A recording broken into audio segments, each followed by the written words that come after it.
রাতের ডিনারে রুটির সাথে খাওয়ার জন্য ঝটপট বানিয়ে নিন এই রেসিপি। খুব অল্প সময়ে এবং ঘরে থাকা খুব সামান্য উপকরণে তৈরি হয়ে যায়, যেটা রুটির সাথে খাওয়ার জন্য একটা বেস্ট রেসিপি বলা যেতে পারে। আপনারা যারা একদমই তেল মশলাযুক্ত খাবার পছন্দ করেন না, তাদের জন্য একটা কিন্তু পারফেক্ট রেসিপি। নমস্কার, আমি রিয়া। আমার চ্যানেলে নতুন একটি পর্বে আপনাদের সবাইকে স্বাগত জানিয়ে শুরু করছি আজকের রেসিপি। আশা করছি আজকের রেসিপি আপনাদের খুব ভালো লাগবে। আজকের এই রেসিপি তাহলে চলুন শুরু করা যাক। এই রেসিপি বানানোর জন্য বেশ কিছুটা আলুকে ঠিক এইরকমভাবে কেটে নিয়েছি। এই রেসিপি আলু দিয়েই বানাচ্ছি, কারণ আলু কিন্তু আমাদের সবার বাড়িতে সব সময় থাকে, তাই এই রেসিপিটা আলু দিয়েই বানানোর চেষ্টা করেছি। এরপর মূল রান্নাটা শুরু করব, তাই গ্যাসে একটা কড়াই বসিয়ে দিয়ে কড়াইয়ের মধ্যে পরিমাণ মতো সর্ষের তেল দিয়ে দিলাম গরম হওয়ার জন্য। রান্নাটা অতি অবশ্যই সর্ষের তেলে করতে হবে, তাহলে এই রান্নার স্বাদ খুব ভালো হবে। এরপর তেলটা যখন গরম হয়ে গেছে, সেই সময় আমি হাফ চামচ কালো জিরে দিয়ে কয়েক সেকেন্ড নাড়াচাড়া করে নিয়ে এর মধ্যে দিয়ে দিলাম হচ্ছে আগে থেকে কেটে রাখা আলু। আলুগুলো দিয়ে মিনিট 3 খুব ভালো করে একটু ভেজে নিচ্ছি। তাহলে এই রান্নার স্বাদ খুব ভালো হবে যদি আলুটাকে এইভাবে একটু ভেজে নেওয়া হয়। মিনিট 3 পর এর মধ্যে অ্যাড করলাম হচ্ছে টমেটো। এখানে টমেটো দুটো নিয়েছি, মানে দুটো টমেটোকে এইভাবে ছোট করে কেটে নিয়েছি, সেই টমেটোটা অ্যাড করলাম।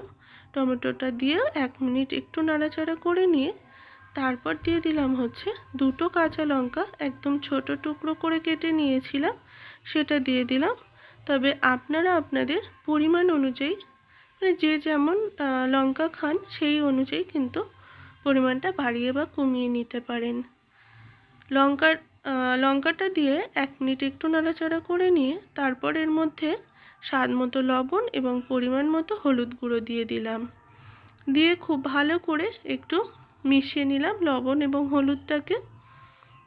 এরপর এর মধ্যে দিয়ে দিলাম হচ্ছে বেশ কিছুটা মটরশুঁটি।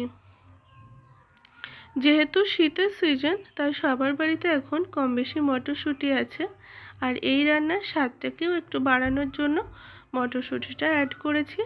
দিয়ে এই সমস্ত উপকরণ দিয়ে খুব ভালো করে একটু কষিয়ে নিচ্ছি। মিনিট 2 একটু কষিয়ে নিয়ে পরিমাণ মতো জল অ্যাড করে দিলাম। জলটা দিয়ে খুব ভালো করে একটু নাড়াচাড়া করে নিচ্ছি।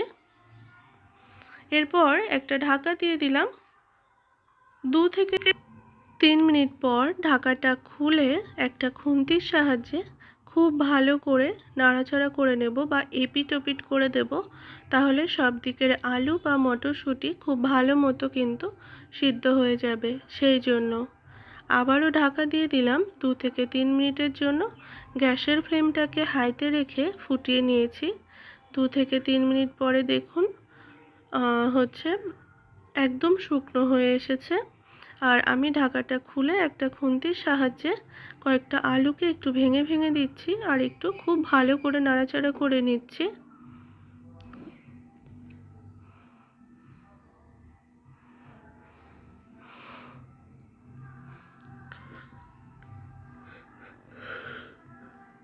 এরপর এই রান্নার স্বাদ আরও বাড়িয়ে তোলার জন্য এর মধ্যে সামান্য একটু চিনি অ্যাড করলাম, তাহলে এই রান্নার স্বাদ আরও বেড়ে যায়।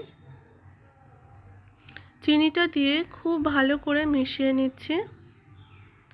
খুব ভালোভাবে মিশিয়ে নিয়ে এর মধ্যে অ্যাড করলাম হচ্ছে বেশ কিছুটা ধনেপাতা।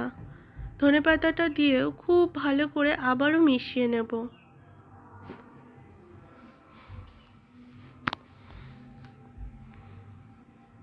খুব ভালো করে কিন্তু মিশিয়ে নেওয়া হয়ে গেছে। এরপর আমি 2 মিনিটের জন্য একটু ঢাকা দিয়ে দেব। 2 মিনিট ঢাকা দিলে কিন্তু ধনেপাতার ফ্লেভারটাও থাকবে, আর তার পাশাপাশি খেতেও কিন্তু দারুণ স্বাদ হবে। কেমন হয়েছে দেখতেই পাচ্ছেন, একদম মাখা মাখা একটা হচ্ছে রেসিপি।